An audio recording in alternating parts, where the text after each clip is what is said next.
Welcome to beginner friends. అందరికీ నమస్కారం. ఓం నమో భగవతే వాసుదేవాయ. ఓం నమో భగవతే వాసుదేవాయ. భగవద్గీత పారాయణలో ఈరోజు 3వ అధ్యాయము కర్మయోగము. 22వ శ్లోకం.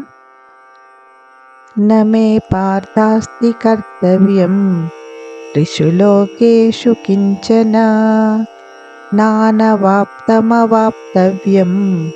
వర్తయేవ చ కర్మణి. తాత్పర్యం: ఈ 3 లోకాల్లో నాకు చేయవలసిన కర్తవ్యం ఏమీ లేదు.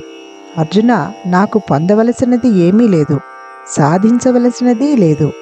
అయినా నేను చేయవలసిన విధులను చేస్తూనే ఉంటాను. మనమందరము ఎందుకు పనిచేస్తున్నామంటే మనకు ఏదో ప్రతిఫలం కావాలి కాబట్టి. మనమందరము అనంతానంద సముద్రమైన భగవంతుని అణు అంశములము కాబట్టి మనమందరము ఆనందాన్ని వెతుక్కుంటూ ఉంటాము. మనకు ఆ పరిపూర్ణమైన నిష్కళంకమైన ఆనందం ఇంకా లభించలేదు కాబట్టి మనకు అసంతృప్తి, అసంపూర్ణత ఉన్నాయి.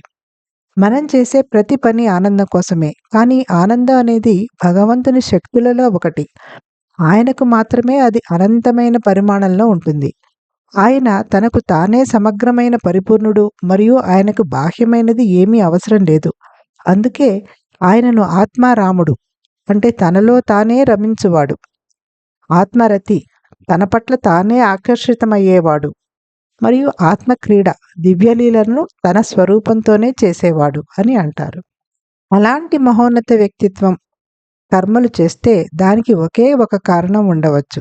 అవి తన కోసం కాదు, ఇతరుల సంక్షేమం కోసమే.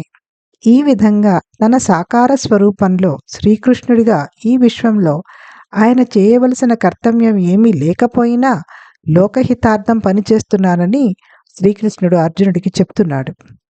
ఆయన కర్మలు చేసినప్పుడు కలిగే లోకహితం ఇక తదుపరి శ్లోకాలలో వివరిస్తాడు. Meaning of the shloka is: O Partha, there is no duty for me to do in all the 3 worlds, nor do I have anything to gain or attain. Yet I am engaged in prescribed duties. The reason why we all work is because we need something.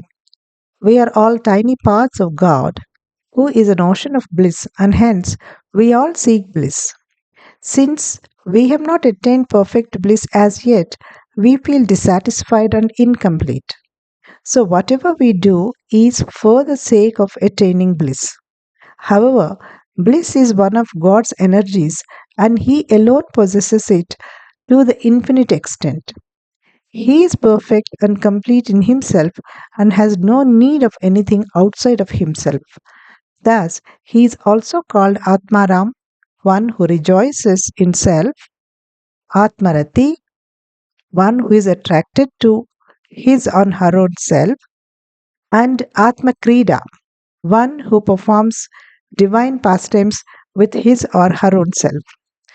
If such a personality does work, there can only be one reason for it. It will not be for oneself, rather for the welfare of others. Thus, Sri Krishna tells Arjuna that although in his personal form as Sri Krishna he has no duty to perform in the universe, yet he works for the welfare of others.